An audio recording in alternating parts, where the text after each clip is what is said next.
Welcome to the Thrift Store Kitchen Review, where I test all the weird junk from the thrift store so you don't have to.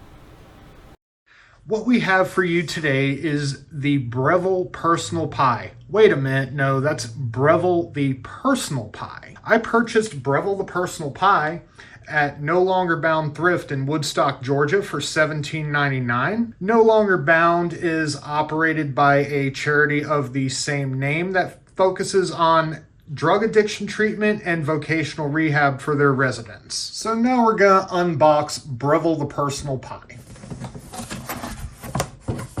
Unfortunately, all we got inside the box was the machine itself and some plastic garbage. As you can see on the box, it's supposed to come with some accessories. First is a pastry cutter that is supposed to cut the pie crust to the right size for the pie cups in which they're going to cook, and a press in order to press the pie crust into the same cups. Now, as you can see, this is a pretty, sturdily built device. The cord is very, very short, but I have an extension we're going to use. The machine itself is, for the most part, clean. Inside is clean. Now, the problem is I was able to get a manual online, and this machine has a lot of flaws. Number one, these two lights mean absolutely nothing other than the machine is on. You would think it would work like a waffle iron where the light indicates a set time and the pie is ready, but because you're making different kind of pies in here, the lights are essentially meaningless, and the manual even tells you so.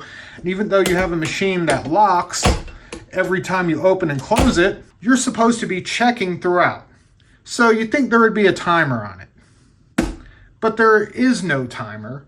There's no temperature control. They don't even tell you what the operating temperature is, and it gets worse from there. Because what you're supposed to do is you're supposed to heat this thing up to whatever its operating temperature is. Then you're supposed to put the pie crusts onto this hot surface, fill them, put the top pie crusts on, and manage to do this without burning yourself. But wait, it gets even worse than that. I tried to look up the retail price of this machine. I believe it has been discontinued, and I can't find it on Breville's site. However, I was able to find this on Amazon from a secondary seller new. Now, although everything about this comes off as a novelty device, and it has a major lack of features, you would think maybe a price of somewhere between $29.99 and $49.99 might be fair to overlook all these flaws. But the price I found from this secondary seller on Amazon was $199.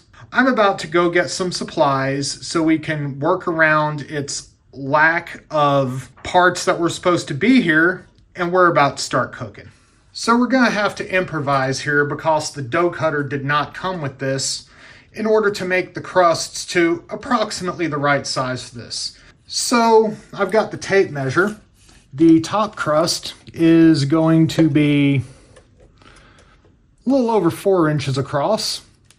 And the bottom crust, this one's going to be more of a pain to measure. I'm just going to pull the tape measure out and jam it down, is a little over 5 inches. So I have an idea. So this is one of those cases in which we're going to have to do the best with what we have. So what I have here is a pack of pie crusts from Lidl, a cutting board, some flour, and then I have this mug and this bowl.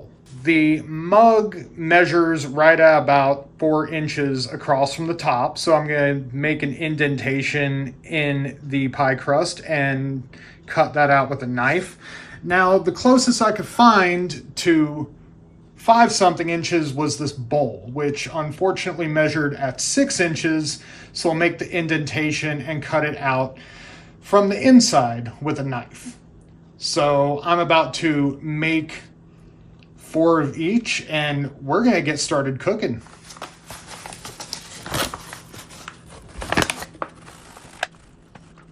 All right, so we're flouring up the cutting board, and unfortunately I seem to be flouring up the tablecloth as well.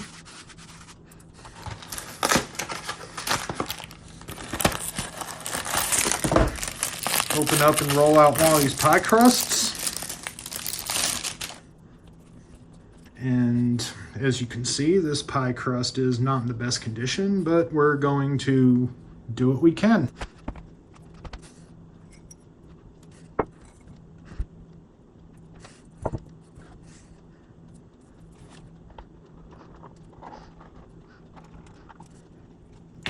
One top crust. Almost sliced my finger there. Kind of press this because this dough is absolutely falling apart.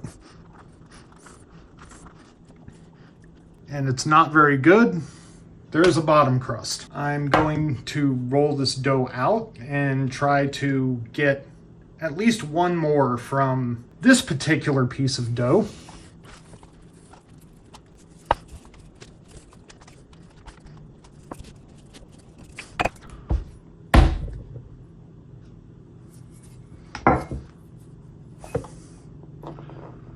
Slamming the mug down worked way better than gently pressing the mug down, that's for sure. All right, I have one more top crust. And we're gonna do this one more time. And I hopefully have enough here to get one more bottom crust.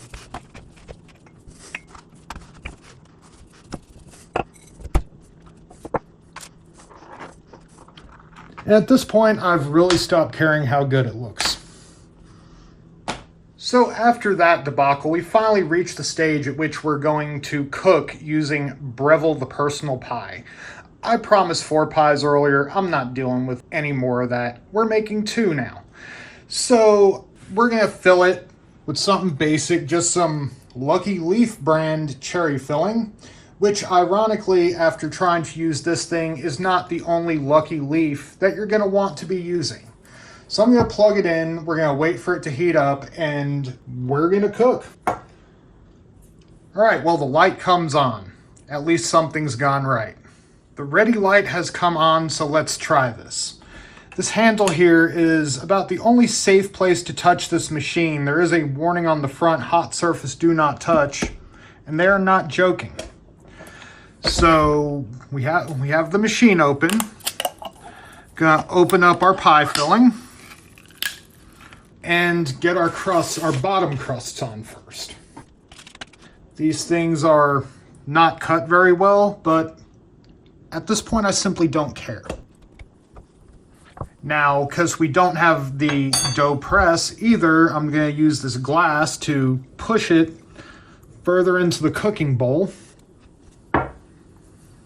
Scoop some cherry pie filling into the crusts. Put a top crust on each of these, and we're gonna shut the lid and let it cook. It says approximately 8 to 10 minutes, but with all the guesswork on this machine, I really just don't know. We've just hit the approximate 5-minute mark, so let's open this up and see how our pies look. Okay, they look like pie. Probably cut the excess dough off once I'm done. Shut it and let it get back to cooking and finish these up. Now we've reached the 10-minute point, at which these pies could be done.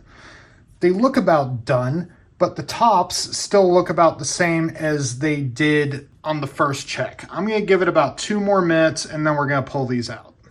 Okay, so these pies are starting to smell pretty done.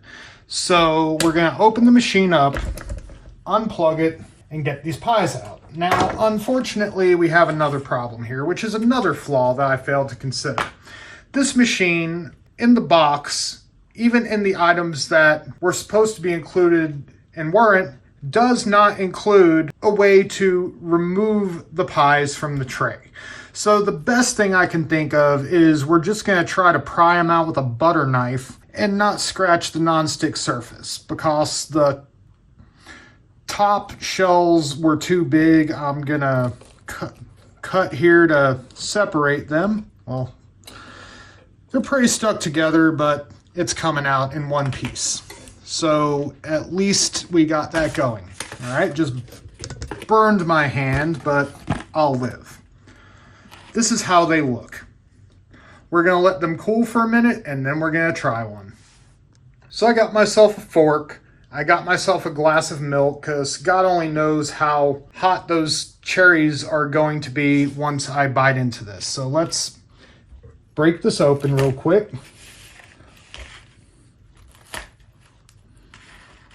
Get a little bite of my personal pie from Breville the Personal Pie.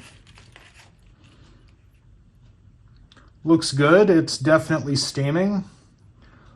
Gonna blow this off and take a bite. Got my milk handy for when I inevitably burn my tongue. Honestly, it's not bad. So this machine does what it says it's supposed to do. But what you have to go through in order to do it, combined with the exorbitant price, makes it not worth it.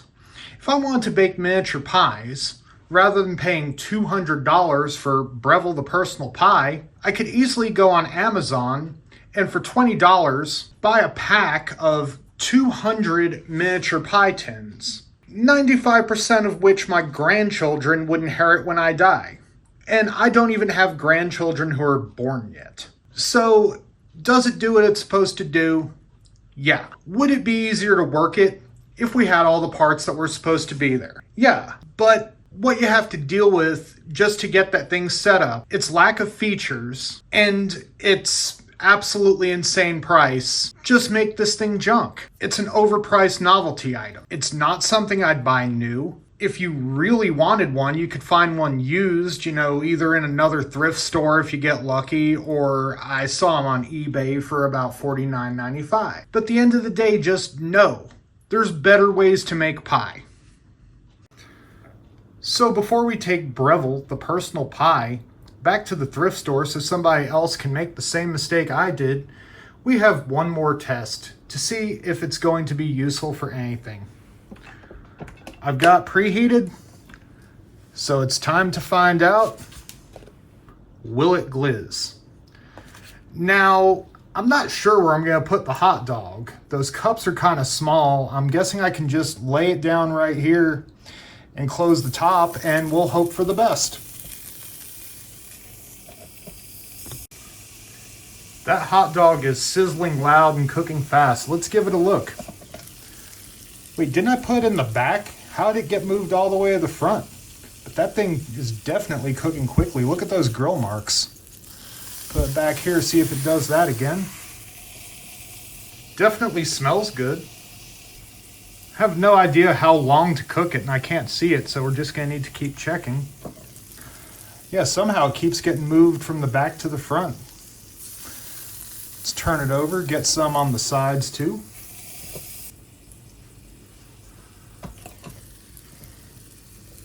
Yeah, this thing means business. It's cooking that hot dog quick. Look at those grill marks. All right, that thing looks done. Throw it in the hot dog bun. You gonna take a bite of this? All right, so we found yet another unintended device that is somehow able to make a hot dog better than the hot dog toaster. Hope you enjoyed today's episode of the Thrift Store Kitchen Review. Be sure to like, subscribe, hit that bell for notifications about future content, and be sure to get out there and support your local thrift stores. Have a great day.